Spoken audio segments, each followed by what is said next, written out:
Imhotep, Beka Nefer ou Maître Nefer, soyez les bienvenus sur le plateau du Jet Chetaout Zulu, hors du temps de l'espace.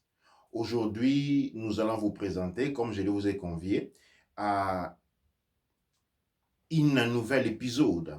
Et ici, nous allons parler de l'esclavage.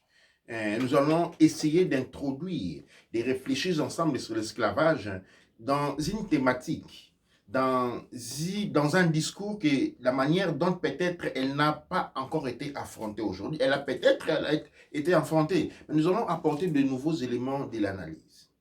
L'esclavagisme, quand nous parlons de l'esclavage, nous avons une perception complètement différente. L'esclavagisme est généralement décrit comme une action inhumaine. On s'étend beaucoup à devoir la définir comme quelque chose de mauvais, quelque chose qui ne devrait pas avoir lieu. Essayons de voir quels ont été les avantages, comment cet élément s'est circonscrit pour comprendre et pour la comprendre et répondre à une question aujourd'hui. Existe-t-elle encore? Oui, comment et pourquoi?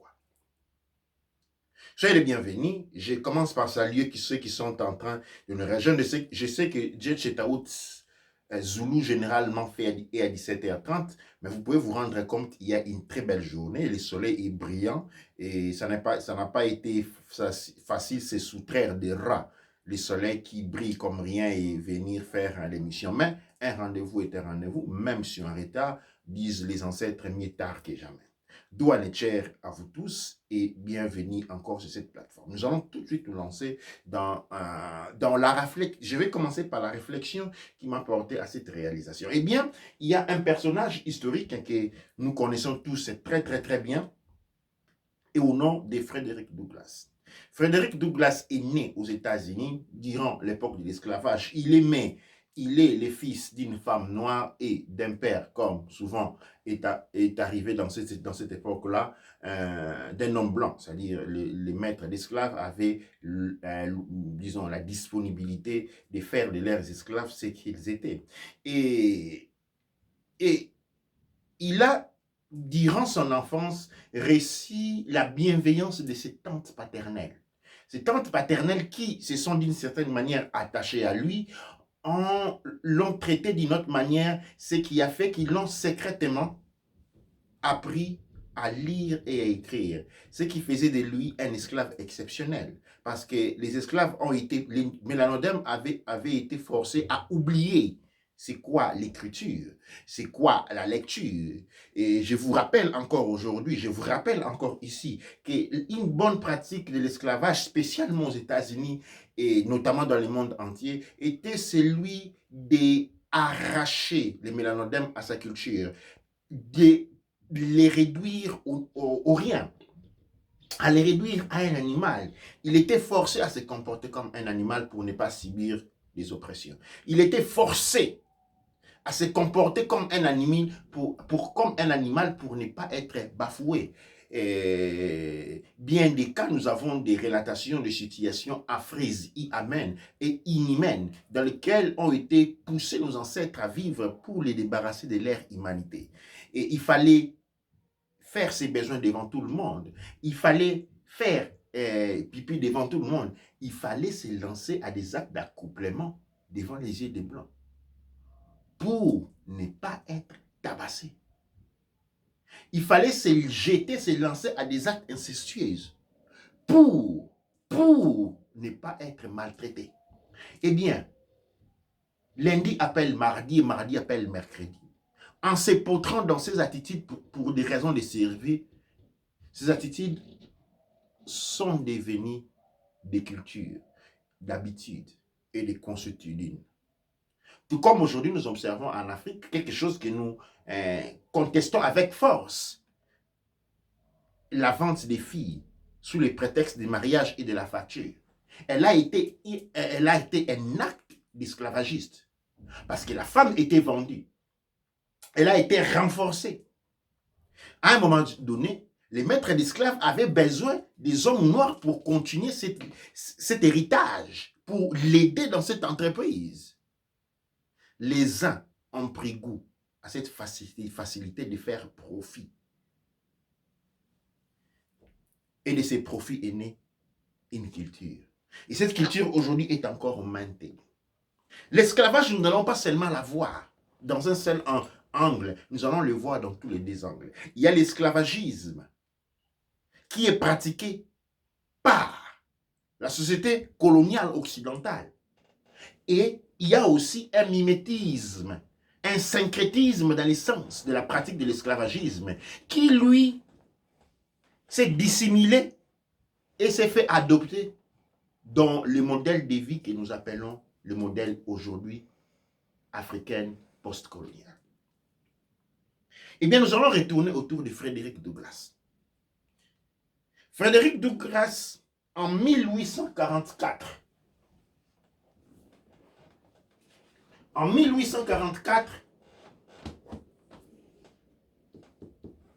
je pense que je vais retourner encore quelque part ailleurs. Ouais, voilà. En 1844, étant un esclave exceptionnel, en 1844, je disais, Frédéric Douglass, nos ancêtres, un de nos ancêtres, un des meilleurs de nos ancêtres, quelqu'un qui s'est vraiment bâti, quelqu'un, le premier des esclaves à avoir combattu jusqu'à devenir un homme libre, au point d'être devenu un ami pratiquement intime du président américain Roosevelt, qui a été assassiné, pour avoir voulu la libération des Noirs aux États-Unis.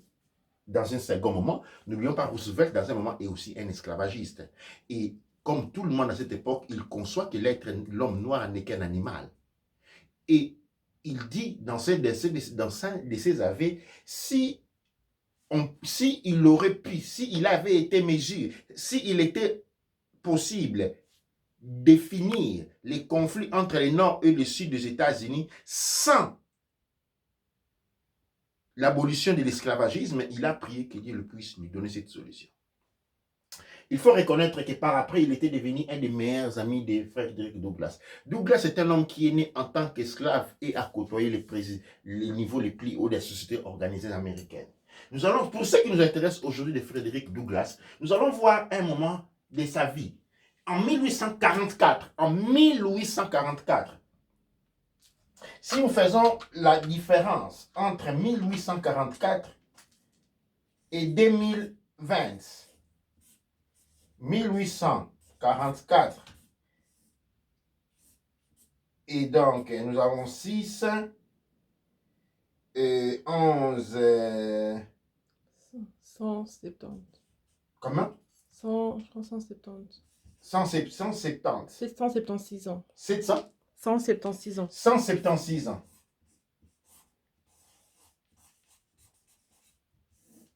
OK? De 1844 en 2020, il y a 176 ans. En 176 ans, Frédéric Douglass, qui était un Nord-Père, c'est-à-dire, ce n'était pas un esclave comme tout le monde. C'était un esclave à part entière. Un esclave qui avait bénéficié de la capacité de lire et d'écrire. Okay? C'est un esclave qui était traité de manière différente, souvenez-vous. Son père s'appelait Old.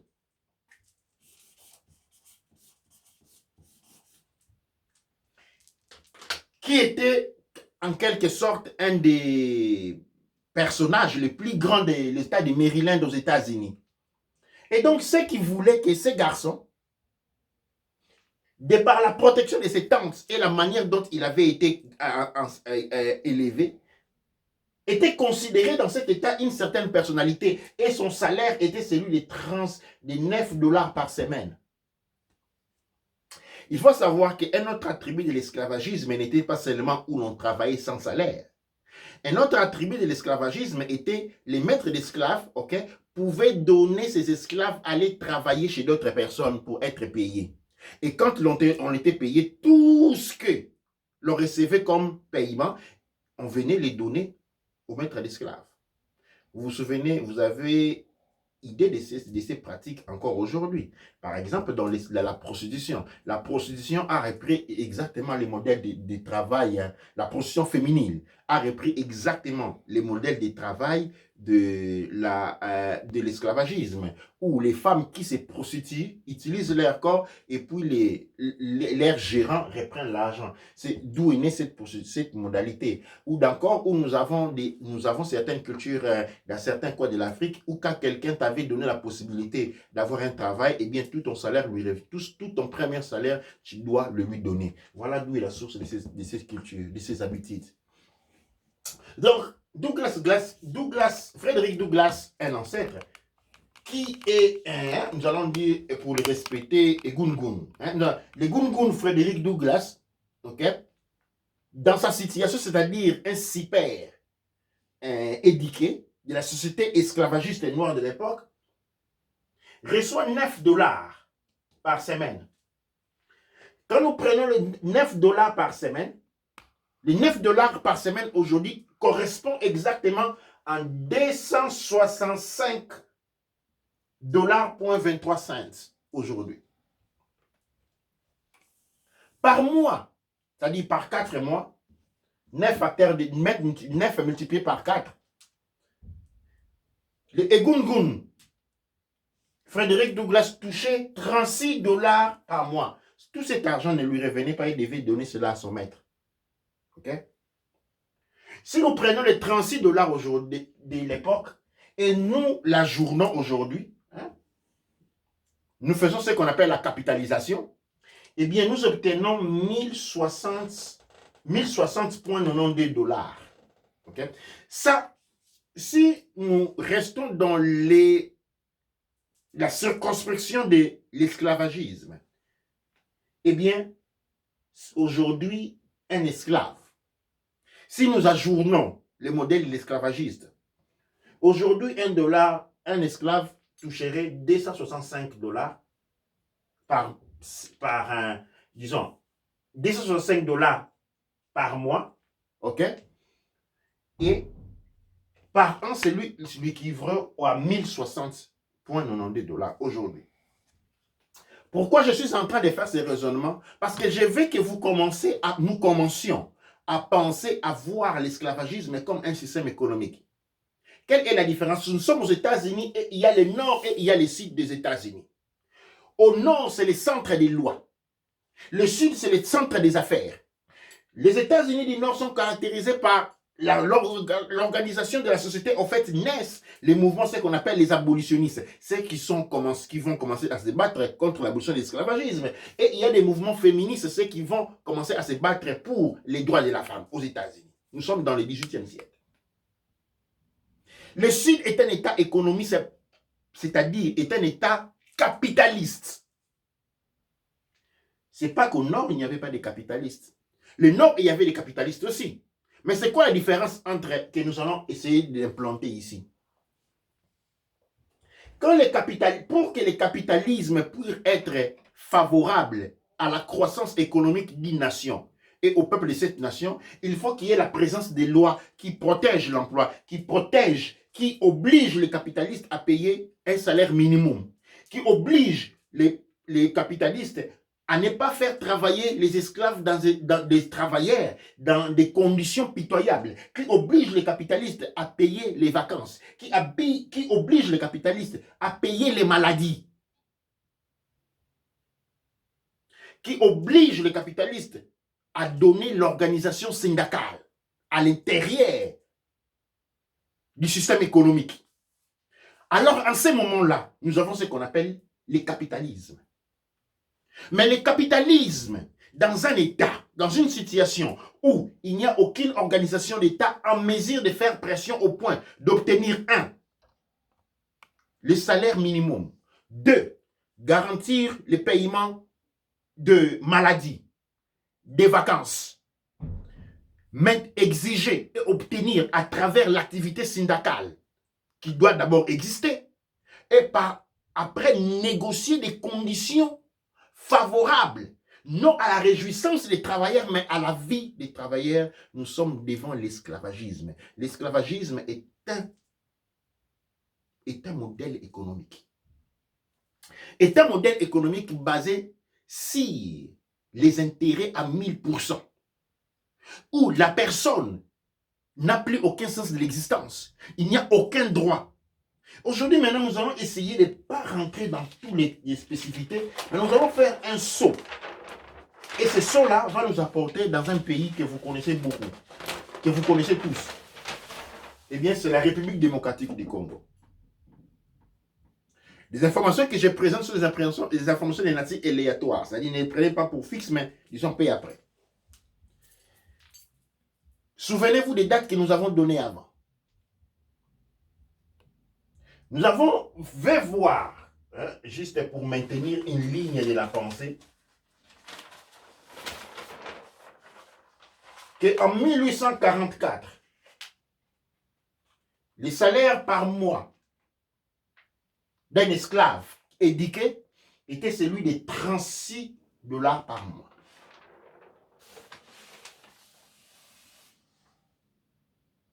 Ok? 36 $ par mois, oui. 36 $ par mois. Dans la République démocratique du Congo, les salaires d'un ouvrier est de 40 $ par mois. D'un ouvrier simple, 40 $ par mois. Un professeur, 40 $ par mois. Un policier, 60 $ par mois. Un docteur, 80 $ par mois. Maintenant, nous allons nous rendre compte qu'en regardant ces dates ici, nous allons voir que les salaires minimaux n'existaient pas. Les conditions de travail n'existaient pas. Les fériés, nous ne pensons pas qu'avec 40 $, on va vous payer les salaires pour les fériés. Parce que si on vous donne 40 $ par mois, on va vous donner combien pour les fériés? 1 $. Les fériés ne sont pas payés. Les maladies ne sont pas payées. Et quand on fait la somme, ici, nous avons 260 $.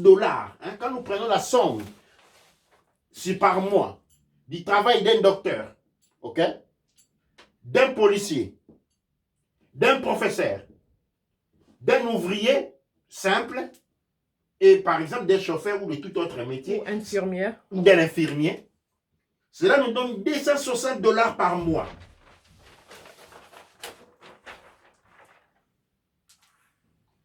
« 260 $ par mois en faisant la somme. Ok?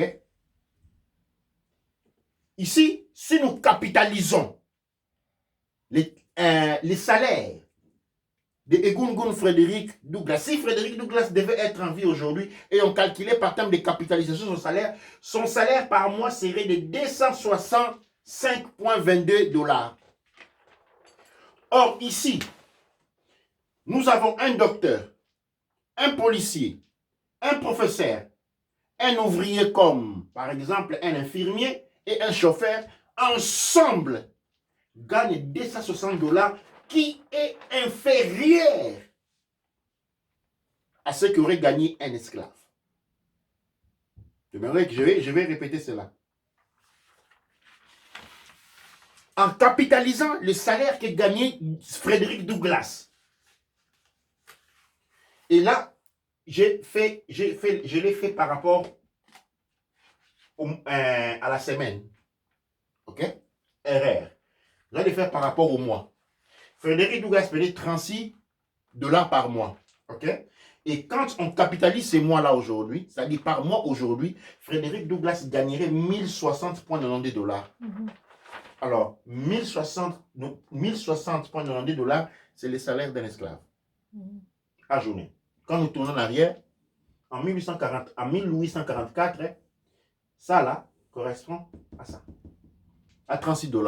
À la journée, nous sommes aujourd'hui à 1060 par mois. Ok, non? Maintenant,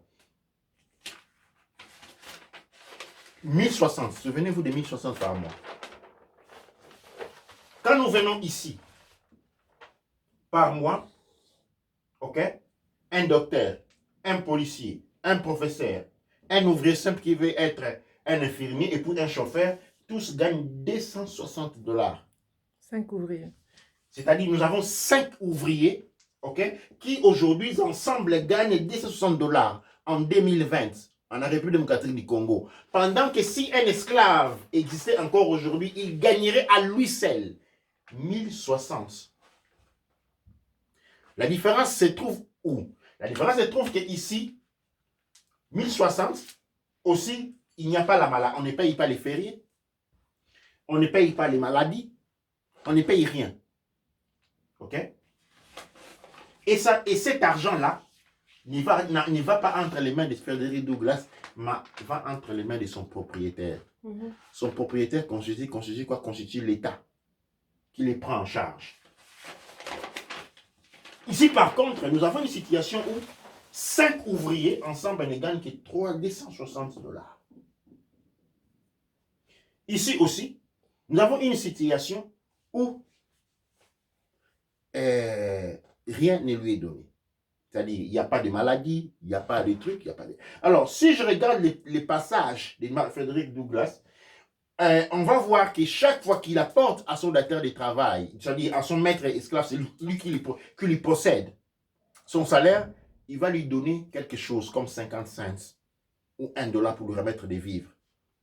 Ok, non? Et si nous prenons ces 1 $ qu'on lui donnait entre les mains des vivres, cela retournerait peut-être à cette somme-là, à cette époque. Alors,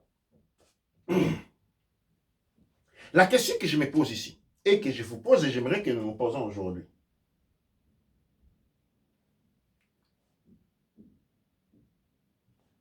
où sont les maîtres d'esclaves? Ou qui sont? Parce que nous ne pouvons pas ignorer les faits que le capitalisme que nous avons en Afrique et le capitalisme qui se veut englober le monde entier n'est que l'esclavagisme. Donc aujourd'hui, en plein 21e siècle, comme l'on aime beaucoup les souligner, l'esclavagisme est bel et bien beaucoup plus puissant qu'elle était en avant. Parce qu'en avant, il aurait payé 1000 $ en une personne. Aujourd'hui, elle paye 260 $ à 5 personnes. Si nous prenons un profil économique, nous pouvons dire que l'esclavagisme qu'ont subi nos ancêtres n'est rien par rapport à ce que nous sommes en train de subir aujourd'hui dans la République démocratique du Congo. Et cet argent qu'on leur donne est récupéré par qui? Est récupéré par l'État parce qu'il vous fait payer des taxes. Il vous fait payer ça. Il vous fait payer ça. Tous les services qui devaient être gratuits, eh bien, vous n'en vous retrouvez pas. Le capitalisme dans la quête de l'esclavagisme, je disais ici, le capitalisme est dans une quête dans les retours de l'esclavagisme global et a pour un instrument le nouvel ordre mondial où les thèmes sous l'étude est la loi et les drames du profit. C'est-à-dire la loi et la drame du profit. Ici, il y a un tableau qui va dans la conclusion. Mais ne vous effrayez pas, nous n'avons pas encore compris. Le modèle économique appelé esclavagisme n'a jamais disparu, ni s'est transformé en quelque chose de bon, mais a simplement changé de nom. La définition du capitalisme dépend de deux situations. Et la différence ici, c'est la loi. Dans un état de loi, c'est-à-dire le capitalisme appliqué aux États-Unis, disons en Occident, parce qu'il existe aussi en Occident, et l'Occident, il y a les droits. Parce que dans le temps, le capitalisme n'a pas été transformé. Mais il y a ce qu'on appelle une parcelle de garantie. C'est ce que moi j'appelle le monde a été transformé aux États-Unis. Ça signifie quoi? Dans le monde qui a été transformé aux États-Unis, nous avons une contraposition entre le Nord et le Sud. Dans le Nord, comme aux États-Unis au XVIIIe siècle, il y a la loi. Et dans cette loi-là, vu qu'il y a des éléments minimums qui sont garantis, c'est-à-dire, avec la présence de la loi, le salaire minimal est garanti aux citoyens du Nord. Aux citoyens du Nord, hein? Pas à tous qui habitent le Nord, aux résidents du Nord. Le salaire minimal est garanti. Les maladies sont garanties. Les congés payés sont garantis. OK? Et tant d'autres choses. Dans les États d'ici des États-Unis, qui représentent aujourd'hui le sud du monde, eh bien, rien n'est garanti. Parce que comme aux États-Unis, OK? Comme aux États-Unis, la plupart des propriétaires d'esclaves du sud n'étaient que sous commission par les milliardaires du Nord. C'est comme aujourd'hui, on veut déplacer, on a déplacé dans les dernières 20 ans le système de production des pays où existent les lois vers les pays où on n'existe pas les lois, le sud du monde. Et quand cet espace a été entassé, c'est-à-dire on a voulu l'agrandir, on a agrandi le sud du monde. Maintenant, on a une présence d'un petit nord et un grand sud. Un petit corps, une petite tête et un grand corps. Où, sans la présence des lois, le capitalisme se transforme en esclavagisme. Nous devons ici essayer de concevoir et de voir idéologiquement le capitalisme, l'esclavagisme, non comme une erreur de la société, non comme une manquance d'humanité de la société, mais comme un modèle économique basé sur la loi du profit. Et de ce point de vue-là, l'on se rend compte que l'esclavagisme auquel sont soumis les peuples du monde aujourd'hui, spécialement en Afrique, comme nous avons donné l'exemple avec la RDC, est beaucoup plus dragonnière que l'esclavagisme subi par les Gungun au XVIIe, XVIIIe siècle. Je suis en train de parler du profil économique. Parce que quand on parle beaucoup de donner les coups de fouet, on finit par penser à ne voir que c'est là. Regardons les profils économiques. Les esclavagistes gagnent beaucoup plus aujourd'hui. OK? Les esclavagistes gagnent beaucoup plus aujourd'hui qu'ils gagnaient pendant le XVIIe et le XVIIIe siècle. Parce qu'aujourd'hui, avec les salaires qu'ils devraient donner à un esclave, aujourd'hui, ils en ont 5. Et pendant qu'à l'époque, les esclaves réagissaient. Aujourd'hui, on a donné un semblant des États constitués, des gouvernements constitués. Et pendant que vous êtes là à vous acharner sur les constitutions, sur les lois de l'État, vous ne vous rendez pas compte que ces États-là n'ont aucun droit de faire une loi. Toutes lois qui peuvent promulguer leur ont été données ou conseillées parce qu'ils n'ont aucun droit de la sorte. Ils sont là pour maintenir l'illusion d'une liberté. Ils sont là pour maintenir les illusions d'indépendance. Ils sont là pour servir et garantir un esclavagisme beaucoup plus rentable que le XVIIe et XVIIIe siècle que nous déplorons. C'est dans ce raisonnement que je veux que nous rendions. Sinon, nous risquons de faire, et sûrement nous l'avons fait pendant beaucoup de temps, une erreur abominable, où nous avons saboté le travail réalisé par des Gungun comme Frédéric Douglass, qui se sont battus pour la liberté, et nous avons, des gens qui se sont levés contre la liberté, et nous avons accepté l'esclavagisme de la sorte. Parce que nous manquons des capacités de raisonnement. Ici, nous voyons les dates par an. Un docteur, 960 $ par an. Un policier, 720. Un simple ouvrier, comme un maçon ou un infirmier, 480. Nous avons ici une somme de 5 ouvriers, OK, pour 3200 $ par an. 3120. 3120 $ par an. 3120 $ par an. Et quand encore nous rentrons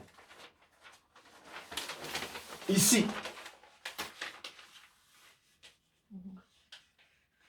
3200 par an pour 5 ouvriers.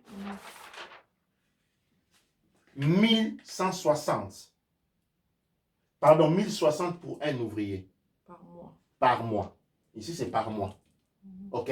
1160 par mois à un ouvrier. 3120 par an l'équivalent de 3 mois de Frederick Douglass.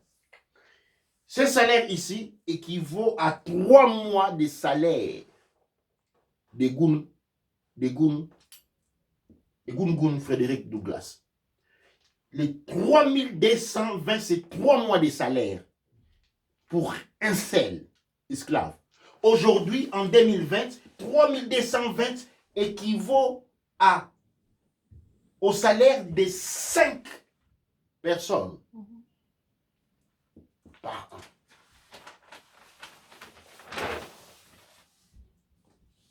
Avec son salaire de toute l'année, c'est 20 personnes. Pardon? Avec son salaire de toute l'année, ça fera 20 personnes. Oui, c'est-à-dire si Wow. l'esclave Frederick Douglass, avec son salaire d'une année, ok, eh bien, on paierait 20 personnes. 20 personnes. Pour comprendre l'esclavagisme, nous devons l'étudier sur le plan économique. Nous serons à mesure de retrouver ses traces et savoir où il est parti parce qu'il n'a pas disparu. Il a toujours été aux côtés de nous. Mais nous avons été enseignés diversement. Nous avons été appris à ne pas reconnaître la chose qui est devant nos yeux. Voilà la vérité devant nos yeux. Alors, nous comprenons qu'il y a ce mécanisme d'empoisonnement des pays autrui à travers des conditionnements qui sont l'apanage de la BCE et de la Banque mondiale, des prestations d'argent des capitalistes esclavagistes pour l'imposition des systèmes dragonnières qui garantissent la maximisation des profits. La condition pour obtenir ces capitales était là et sont la réduction du peuple de ces pays en esclavagisme. Et donc, nous avons en Afrique des systèmes politiques et des systèmes gouvernementaux qui, pour fonctionner, étant basés sur la théorie du budget, et ce budget doit toujours venir des investissements étrangers. Qui dit investissement étranger, qui dit capital esclavagiste. Et pour l'obtention de ces capital esclavagistes, doivent réduire leur population en esclavagiste, en esclavage. Et se transforment eux-mêmes en des garants de l'esclavagisme. Voilà ce que sont nos gouvernements, des garants de l'esclavagisme. Leur crédibilité est donnée par leur capacité à garantir l'esclavagisme de leur propre peuple, de leurs propres semblables. Cette notion leur donne une crédibilité et parce que tous les présidents, tous les gouvernements qui ont pensé de manière différente ont été écrasés, à l'instar du gouvernement de Nkrumah, à l'instar de la personnalité de Lumumba, à l'instar de la personnalité de Sankara, du gouvernement de Sankara déjà, à l'instar de la personnalité de Jomo Kenyatta. Et la liste est longue. Bien 42 présidents africains ont été assassinés parce qu'ils ont refusé de respecter l'ordre établi du nord et du sud du monde. Le sud du monde était là où vivent les esclaves et là où vivent les esclaves. C'est dans le travail difficile, à des heures impossibles, à des conditions impossibles, sans salaire minimum garanti, sans obtenir aucun droit syndical, sans le paiement des maladies et des patients, nourrit le Nord. Les États-Unis s'est diffusée partout. Elle s'est répandue partout. Elle a répandu sa maladie partout. Et aujourd'hui, nous vivons dans la pleine 18e siècle américain. Nous ne sommes pas, du point de vue économique au 21e siècle, du point de vue économique du point de vue économique en Afrique, nous sommes en train de vivre, pas seulement en Afrique, dans d'autres parties du monde aussi également, mais nous allons parler de l'Afrique parce que je suis un Africain. Nous sommes en train de vivre du point de vue économique au 18e siècle américain, renforcé parce qu'elle est pire. La souffrance est pire. Pourquoi la souffrance est pire? Parce que l'esclave aux États-Unis avait conscience de son état et voulait la transformer. Aujourd'hui, on accepte. Et on croit que les gouvernements sont là qu'on va aux élections voter quelqu'un, qu'on a voté un président, qu'on a voté un ministre et dont le rôle est celui d'élever la population. C'est lui de participer à l'émancipation de ces pays, de cette organisation sur les plans social, économique et culturel.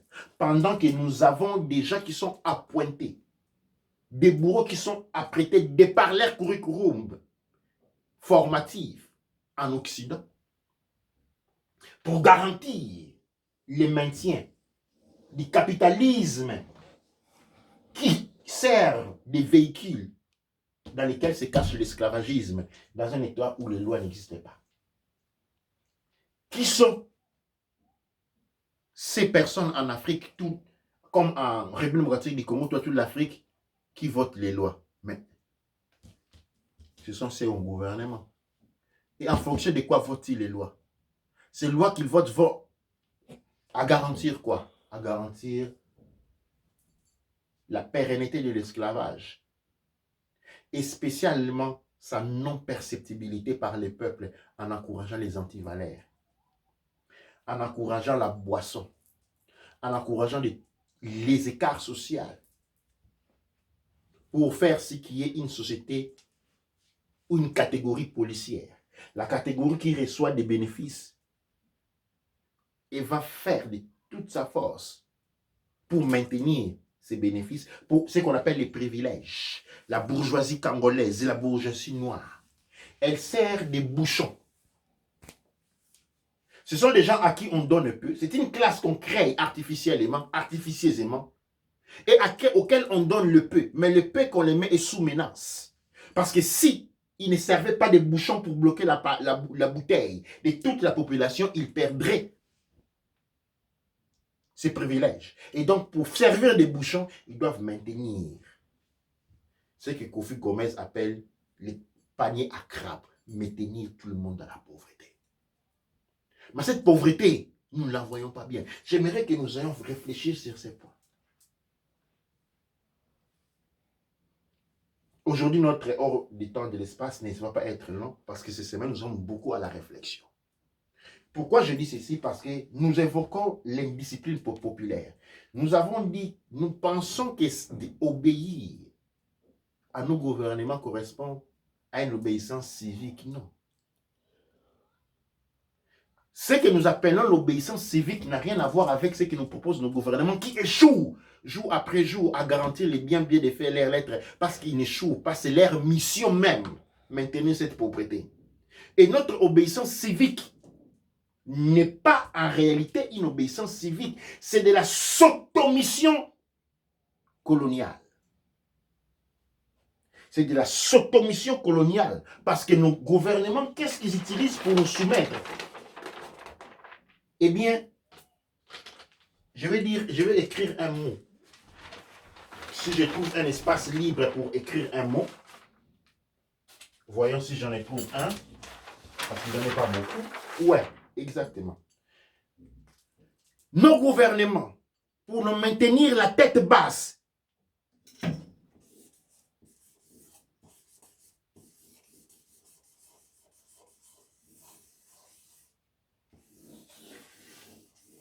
utilisent quoi? Les lynchages. Policiers.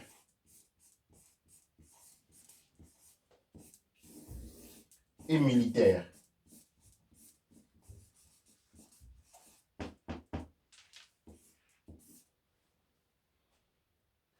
Quelle était la situation des Noirs qui s'élevaient pour se battre contre l'esclavage? Lynchage. De lynchage. La brutalisation, la brutalité. Les intimidations.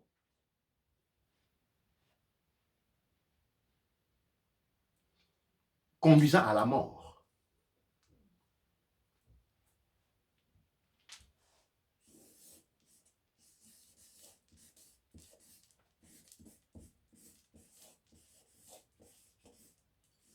Nous l'avons récemment vu avec George Floyd.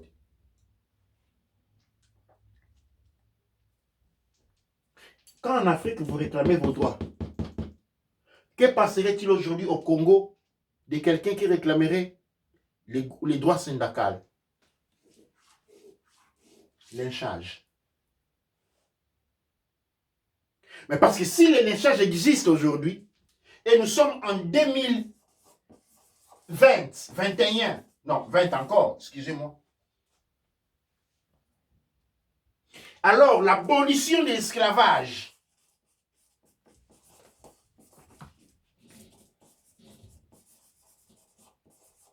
qui reporte